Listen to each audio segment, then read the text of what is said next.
మీ పేరెంట్స్‌కి high BP ఉన్నట్టు అవుతే, వాళ్ళతో రోజు ఈ ముద్ర ప్రాక్టీస్ చేపిచ్చండి. రిజల్ట్ చాలా చాలా బావుంటుంది.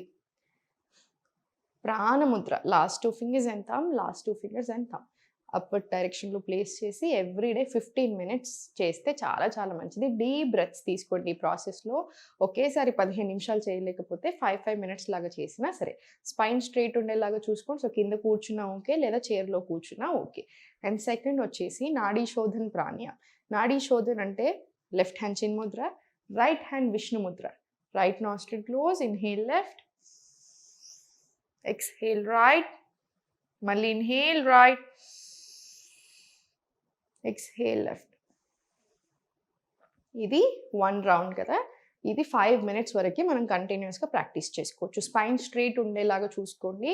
ఈ 2 బ్రెత్ వర్క్స్, ఈ 2 ఈ ఒక ప్రాణాయామం అండ్ ముద్ర చాలా అంటే చాలా బాగా వర్క్ అవుతాయి. సో, రోజు తప్పకుండా వాళ్ళతో ప్రాక్టీస్ చేపిచ్చండి. ఓం నమః శివాయ.